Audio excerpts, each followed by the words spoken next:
4 signs of a low-quality church or religion. There are many more. I did one video called 9 Signs. I'm narrowing them down to 4 to make them easier to take as a first examination of your church, of your religion. So is there a difference? Yes, there's difference. Some of the belief systems are quite different, and people don't realize that they, are part of a church that is teaching those things, or they haven't really thought about those teachings. But this is about the church itself, or the religion. 4 signs that are something to think about and compare it to when you go there on Sunday or Saturday or whatever in the night.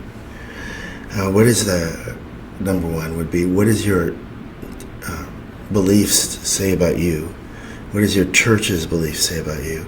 Because then you find a lot of people whose church teach one thing and people know better because it's not logical or it's not modern. It's just like some caveman idea. So what does your belief system say about you? What is your church's belief system? Are they savage? Are they petty? Are they evil? Here's a good question. Somebody pointed this out, that if a person, if your church was a person, if your pastor and your church's beliefs were a person, would they be, if true, would those things be cause you to go to prison? A lot of the things that people teach and believe, they're not going to go to prison for them, but if they were real, if that was really a person, like their God did that, they'd be in prison and they'd be considered a psychopath or a narcissist. Do they misquote scriptures to prove the point? You see that it's not just one scripture means just like a huge thing. It's normally you have to understand it in the greater picture of the passages. So you have these religions that take little tiny bits and they take them out and they make evil things out of them and let them go. So it's kind of a bizarre tactic, but I call it word mining, where they take one word and they say, in the Hebrew, this means this. And so you shouldn't believe that. So one of the good examples is avoidance of blood transfusions.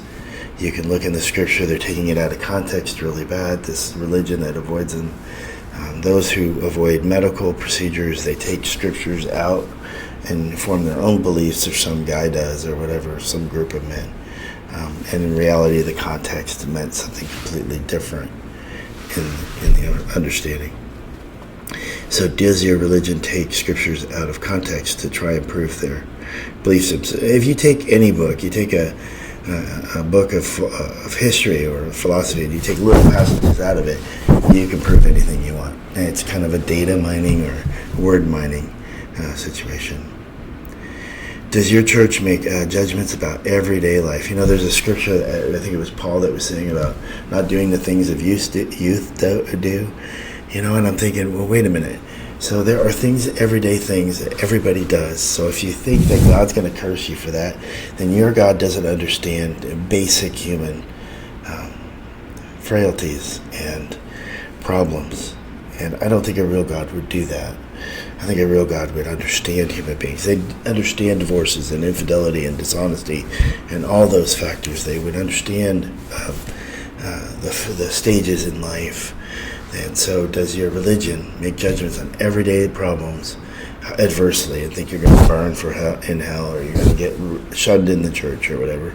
That's a sign they're just really low quality.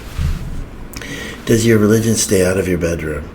There's nothing in the scriptures that I know of that say, hey, we're going to get involved and peek at you and get really creepy about your bedroom. Does your church do that? That's a sign of a really low quality church. That you even want to know what's in your bedroom is a low quality church.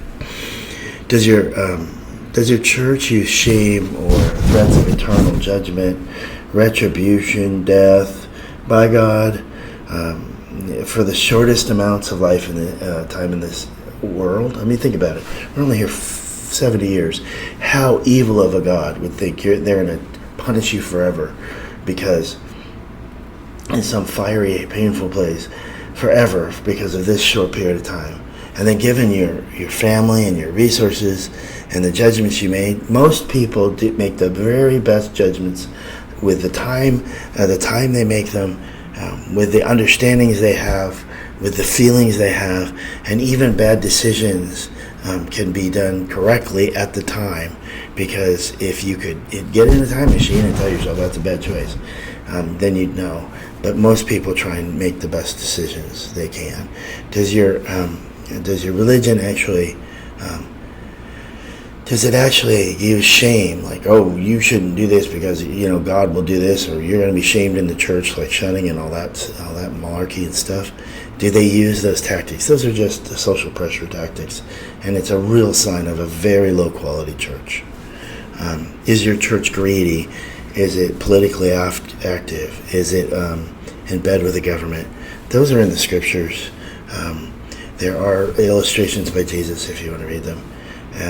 And so that's one thing, to just like be really self-centered on greed and money. Yeah, you have to have money to keep the lights on, and that's what they'll say if you question it. But do you need $1 billion to keep your lights on? Do you need billions of dollars? I talked to a man who is a Catholic, and he was poor, and his family was poor. He had a bunch of kids, and he goes, and I said, tell me what you see when you go in your altar. And he said, well, I look up and there's Jesus. I said, what color is Jesus? And he said, gold. And I said, look around in your mind. What else is there? Gold, gold, gold, gold, antiques. Wow. And so you contribute to your church. Where's the money go? Well, eventually it goes to some other country, to the church. So that's a good example of massive greed. Their people are starving, but they're hoarding gold, and they're hoarding money, and they're requiring tithing, which is a real curious idea. But there's one religion who kind of says, oh, we're poor, contribute to us. They want contributions all the time. They want you to be left in their will, and they get all excited. And it turns out they're worth billions and billions and billions of dollars. They hid it really well. I took a lawsuit 1 year to say, hey, your income is $9 billion a year. Oh my goodness. So does your religion do that? Are they greedy? Now, a side point to that would be, are they scam artists? The prayer, the singing, and the asking God for forgiveness. What the heck can you really do that you need forgiveness from God? You think about that.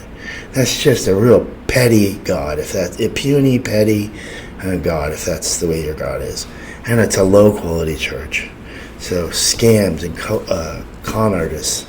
And, it's like a lady saved up her money after she barely fed herself, and she bought a cross and a religious symbol. And it's like, so what does that cross help you do? It doesn't represent, does it represent? And she said, well, the cross represents Jesus, and she gives me her fluffy little answer.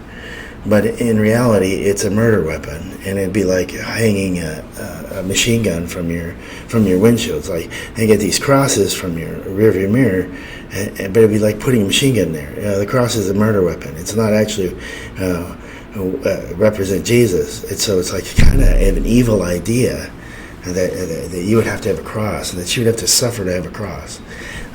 Jesus wouldn't want that. He didn't read his writings. It's like your church doesn't read his own writings, because he wouldn't want that. He fed the poor, and he clothed people, and he helped people, and he helped the sick and the lame and the blind. And so that was really actually that kind of person. So they misrepresent what they believe. Does it seem to favor the rich? Most religions favor riches. They get places to sit. As long as you contribute a huge amount, you get a lot of things from them. And yet if you're poor, you don't. I was talking to a woman who was becoming homeless, and I said, well, go to your church. I said, I know you're a faithful church member. Go to your church and ask them for money. She said she did, and they gave her 1 month's rent and said, good luck after that. And I said, how long have you been in the church? And she said, 30 years, and I've paid every month, and I tithed every month to them for 30 years. Oh my goodness, you don't believe how much money that was, because at one time she had a considerable amount of money. But now that she's poor, it's send the billions away to somewhere. It's like pay the pastor huge amounts of money, buy him an airplane, but don't take care of your own. That's kind of evil. That's a low quality church. Is your church have a racist past? You don't know it, but lot of these churches were extremely racist. Now, you can compare every event. I was talking to a person at a museum, a curator at a museum, and they had a statue of somebody that in 1700s had slaves. And so people were trying to remove this statue, and they asked me, "What do you think?" And I said, "Well, you judge a man by the time they're in. You judge a man's culture and positions, and if it's in an age where slavery would be normal, you shouldn't disrespect his whole life because he could have been a great man, right? But you don't disrespect his life for that. But you understand that that's what his culture was." So then I pointed that out, and they, "Well, that's a really good position. We like that position because he wasn't like an evil person. He wasn't like he just did what everybody else in his society was doing." Now, that's not an excuse for bad behavior. I know I'm going to get tons of emails saying, "How dare you say that?" It's not an excuse for bad behavior, but how is it judged now? You take people now, and you judge them by the culture now. How are they being judged?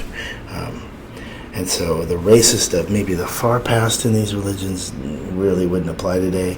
But in the last 100 years, when kind of racism has been known,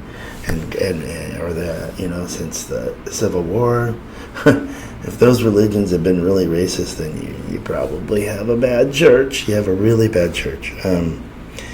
Is your church causing you to be happy, causing you to have joy, causing you to have friendships? Now, you can have friendships that aren't positive and aren't healthy in religions, and you can have anywhere actually, but is your church promoting you to be happier and you to be healthier wherever stage in life you are? Or is it catering more to those with social problems and political problems and things basically come from childhood, like a cheerleader squad type mentality, even though they're adults now? Are they going back to high school for some of their sociality? Or is everyone welcome? Is everybody helped to be happier and healthier? And lack of the shame and lack of the stresses that churches put on them, low quality churches put on them, does a lot towards harming people. And so that's another factor. So that's just 4 basics that you can compare to your church next Sunday, and look around and see if the rich are favored, and see if the minister is misquoting scriptures. Read both sides of the scripture. And if it's not, great. And if you're happy, that's great. But these are signs of low quality churches. And then I'll do another couple about that too. But your belief systems are your own. So choose them wisely. And you alone are responsible for them. Thank you.